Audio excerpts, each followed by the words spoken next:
Hello everyone, welcome to complex engineering. तो अभी हम लोग बात करने वाले क्लास बी चॉपर के बारे में। इससे पहले हमने डिस्कस किया था क्लास ए चॉपर के बारे में, तो अभी हम लोग बात करेंगे क्लास बी चॉपर के बारे में।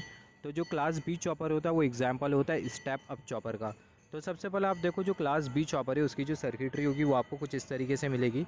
यहाँ पर आपको सप्लाई वोल्टेज मिलेगा, यहाँ पर आपको कुछ इस तरीके से डायोड मिलेगा, यहाँ पर आपको कुछ इस तरीके से चॉपर मिलेगा, और यहाँ पर ये इंडक्टर मिलेगा आपको। और यहाँ पर बेसिकली आपको क्या मिलेगा, यहाँ पर आपको मिलेंगी एक बैटरी, जिसका जो ईएमएफ है उसको हमने कंसिडर कर लिया ई। तो यहाँ पर अगर आप देखो, यहाँ पर ये जो चॉपर है वो क्या होता है, इसके बारे में हमने ऑलरेडी डिस्कस किया है। आप ये वीडियो देख रहे हो, आई होप कि आपने प्रीवियस वीडियो देखा और फिर आप ये वीडियो देख रहे हो, आप लोगों को पता है चॉपर का मतलब क्या होता है। जो चॉपर होता है वो एक ऐसा स्टैटिक पावर इलेक्ट्रॉनिक इंस्ट्रूमेंट होता है जो कि सोर्स और लोड को कनेक्ट और डिसकनेक्ट करने का काम करता है at a very high speed, जिसके वजह से होता क्या है, जो फिक्स्ड डीसी वोल्टेज होता है वो आपको वेरिएबल डीसी वोल्टेज के फॉर्म में मिलता है आउटपुट पर। तो यहाँ पर आप देखो, जो चॉपर आपको जो दिखाई दे रहा है ये बेसिकली यहाँ पर ये सेमीकंडक्टर स्विच होता है। और ये सेमीकंडक्टर स्विच के तौर पर हम लोग ज़्यादातर यूज़ करते हैं एससीआर, क्योंकि यहाँ पर जो एससीआर है उसकी जो रेटिंग होती है वो ज़्यादा होती है। तो यहाँ पर हम लोग कन्वेंशन एज्यूम करते हुए चलते हैं। यहाँ पर हमने कंसिडर कर लिया ये है पॉइंट ए, और यहाँ पर हमने कंसिडर कर लिया ये है पॉइंट बी। तो यहाँ पर आप देखो, अगर पॉइंट ए से पॉइंट बी की तरफ फ्लो कर रहा है, इसका मतलब जो आउटपुट करंट आपको जो मिल रहा है वो आपको मिल रहा है पॉजिटिव। और सिमिलरली अगर पॉइंट ए पर अगर आपको पॉजिटिव पोटेंशियल मिल रहा है, पॉइंट बी पर आपको नेगेटिव पोटेंशियल मिल रहा है, इसका मतलब आउटपुट वोल्टेज है वो भी है पॉजिटिव। और अगर पॉइंट बी से पॉइंट ए की तरफ फ्लो कर रहा है, इसका मतलब जो आउटपुट करंट है वो क्या है, वो है नेगेटिव। तो यहाँ पर हमने कन्वेंशन कंसिडर किया, if current flows from A to B then current will be positive. अगर करंट अगर ए से बी की तरफ फ्लो करता है तो इसका मतलब जो करंट है वो क्या है, वो है पॉजिटिव। तो यहाँ पर सिमिलरली जैसे कि हमने डिस्कस किया वो स्टेटमेंट मैंने यहाँ पर लिखा हूँ फॉर आउटपुट वोल्टेज। और सिमिलरली आउटपुट वोल्टेज के लिए अगर पॉइंट अगर पॉजिटिव पोटेंशियल पे होता है और पॉइंट भी अगर नेगेटिव पोटेंशियल पे होता है, तो जो आउटपुट वोल्टेज होगा वो पॉजिटिव रहेगा।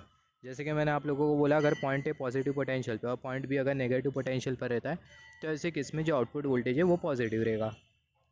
तो क्लास बी चॉपर को लेके आपको कौन कौन से पॉइंट याद होना चाहिए। सबसे पहला जो क्लास बी चॉपर है वो स्टेप अप चॉपर होता है, और क्लास बी चॉपर के केस में जो करंट होता है वो हमेशा लोड से सोर्स की तरफ फ्लो होता है। यहाँ पर ये लोड साइड आपको दिखाई दे रहा है। तो क्लास बी चॉपर के केस में जो करंट होता है वो हमेशा लोड से सोर्स की तरफ फ्लो होता है। यहाँ पर आप देखो, operation of class B chopper lie in second quadrant. जो ऑपरेशन होता है क्लास बी चॉपर का वो सेकेंड क्वाड्रेंट में लाया करता है। तो यहाँ पर आप देखो, ये जो चॉपर है इसका ऑपरेटिंग प्रिंसिपल किस तरीके से होगा। सबसे पहले जो चॉपर है वो ऑन स्टेट में रहेगा। तो जब ये चॉपर ऑन स्टेट में रहेगा तो होगा क्या, जो ये चॉपर है इसके थ्रू करंट फ्लो होगा। करंट कैसा फ्लो होगा, करंट यहाँ से तो फ्लो नहीं कर सकता क्योंकि यहाँ पर डायोड लगा हुआ है, और ये जो डायोड है वो रिवर्स बायस में, तो जो करंट है वो यहाँ से फ्लो नहीं कर सकता। तो ऑब्वियसली जो करंट है तो करंट है वो ये ईएमएफ के वजह से फ्लो करेगा, या फिर आप बोल सकते हो जो करंट है बैटरी के वजह से फ्लो करेगा। तो जब करंट ये बैटरी के वजह से फ्लो करेगा तो यहाँ पर अब यहाँ पर बहुत हद तक ही क्लियर है कि जो करंट है वो पॉइंट बी से पॉइंट ए की तरफ फ्लो करेगा, फिर उसके बाद चॉपर के थ्रू फ्लो करेगा। उसका मतलब जो करंट है वो आपको क्या मिल रहा है, नेगेटिव मिल रहा है। तो यहाँ पर आप देखो जब करंट फ्लो करेगा तो जो इंडक्टर है वो क्या करेगा, इंडक्टर करंट के फ्लो को, या फिर आप बोल सकते हो करंट के चेंज को, नॉट फ्लो को, करंट के चेंज को क्या करेगा, अपोज करेगा। और एट द सेम टाइम ये जो इंडक्टर है वो एनर्जी को स्टोर करने का भी काम करेगा। फिर उसके बाद होगा कि जब ये चॉपर ऑफ स्टेट में आ जाएगा तो जो इंडक्टर है वो क्या करेगा, एनर्जी को रिलीज़ कर देगा। तो यहाँ पर अगर हम लोग देखें, यहाँ पर हमने कंसिडर किया है वेव फॉर्म। यहाँ से यहाँ तक के ये पर्टिकुलर पॉइंट से पर्टिकुलर पॉइंट के बीच में जो चॉपर है वो ऑन स्टेट में रहता है। ये पर्टिकुलर पॉइंट से पर्टिकुलर पॉइंट के बीच में चॉपर ऑफ स्टेट में रहता है। ये पर्टिकुलर पॉइंट से ये पर्टिकुलर पॉइंट के बीच में जो चॉपर है वो ऑन स्टेट में रहता है। तो यहाँ पर आप देखो, यहाँ से यहाँ तक का चॉपर का ऑफ टाइम और यहाँ से यहाँ तक का चॉपर का ऑफ टाइम। तो यहाँ पर अभी अगर हम लोग देखें, यहाँ से यहाँ तक का जो चॉपर है उसका ऑफ टाइम है, तो आई मीन यहाँ से यहाँ तक के चॉपर का ऑन टाइम है। तो यहाँ पर हमने गेट पल्स प्रोवाइड कर रखा है चॉपर को। तो बेसिकली होगा क्या, जैसे कि हमने डिस्कस किया, जो आई नॉट जो करंट है वो फ्लो करेगा बी से ए के तरफ, और वो जो आई नॉट करंट होगा वो कुछ इस तरीके से फ्लो करेगा। तो जो आई नॉट जो करंट है वो कुछ इस तरीके से राइज करेगा क्योंकि इंडक्टर लगा हुआ है। और आई नॉट करंट को हम लोग ये वाले डायरेक्शन में, नेगेटिव डायरेक्शन में क्यों कंसिडर कर रहे हैं, हमने डिस्कस किया है कि जो करंट है वो पॉइंट बी से पॉइंट ए की तरफ अगर फ्लो करेगा तो जो करंट है वो नेगेटिव होगा, और करंट अगर पॉइंट ए से पॉइंट बी की तरफ फ्लो करेगा तो जो करंट है वो पॉजिटिव होगा। तो जब चॉपर ऑन स्टेट में रहता है तो जो करंट है वो पॉइंट बी से पॉइंट ए की तरफ फ्लो करता है, जिसकी वजह से होता क्या है, जो करंट है वो हमें नेगेटिव मिल रहा है। तो यहाँ पर आप देखो, जो करंट है उसको हमने नेगेटिव डायरेक्शन में कंसिडर किया, और जो करंट है वो कुछ इस तरीके से ग्रेजुअली राइज करेगा क्योंकि क्या लगा हुआ है, इंडक्टर लगा हुआ है। और जो इंडक्टर है वो क्या करेगा, एनर्जी को स्टोर करने का भी काम करेगा। फिर ये जो पर्टिकुलर जो पॉइंट आपको जो दिखाई दे रहा है, पर्टिकुलर पॉइंट के बाद होता क्या है, आपका ये जो चॉपर है वो ऑफ स्टेट में आ जाता है। ऑफ स्टेट में आ जाता है इसका मतलब ये जो स्विच है वो ओपन हो जाता है, ये जो स्विच है वो ऑफ हो जाता है। तो होगा क्या है, जो इंडक्टर ने एनर्जी को स्टोर किया था उसको रिलीज़ कर देगा, जिसके वजह से करंट फ्लो होगा और वो जो करंट है उसका जो नेचर होगा वो डिक्रीजिंग होगा। तो यहाँ पर आप देख सकते हो जो करंट है वो कुछ इस तरीके से फ्लो कर रहा है। तो यहाँ पर अभी आप देखो, जब ये करंट कुछ इस तरीके से फ्लो करता है तो एट द सेम टाइम आपको जो आउटपुट वोल्टेज जो मिलता है वो आपको कुछ इस तरीके से मिलता है। तो यहाँ पर बहुत हद तक ही क्लियर है कि जो आउटपुट वोल्टेज आपको जो मिल रहा है वो आपको पॉजिटिव मिल रहा है।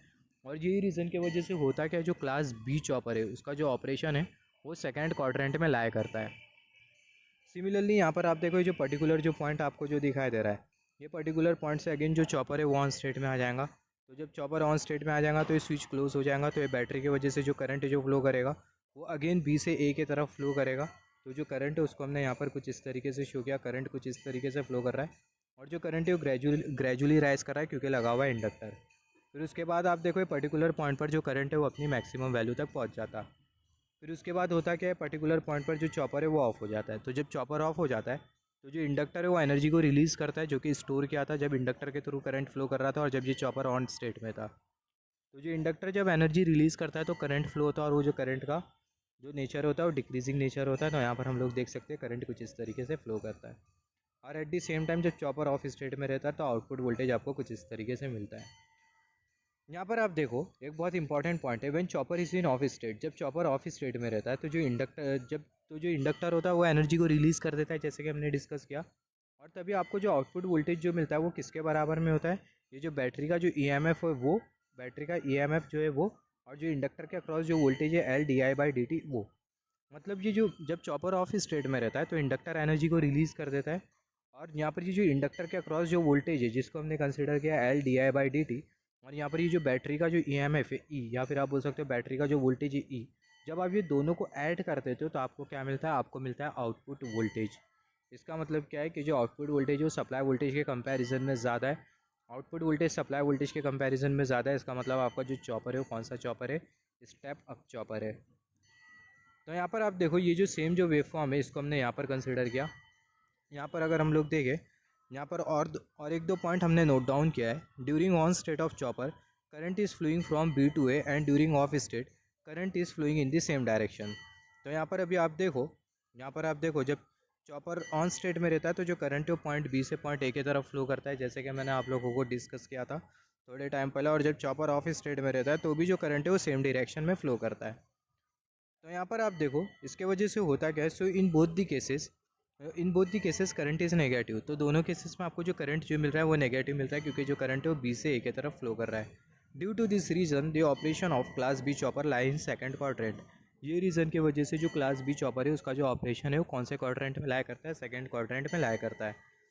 और आप यहाँ से भी देख सकते हो, वेव फॉर्म से भी आप देख सकते हो, अगर आप वेव फॉर्म को केयरफुली अगर नोटिस करो तो जो करंट है वो आपको कैसा मिल रहा है, जो करंट है वो आपको नेगेटिव मिल रहा है, आउटपुट करंट आपको नेगेटिव मिल रहा है और जो आउटपुट वोल्टेज आपको जो मिल रहा है वो आपको पॉजिटिव मिल रहा है।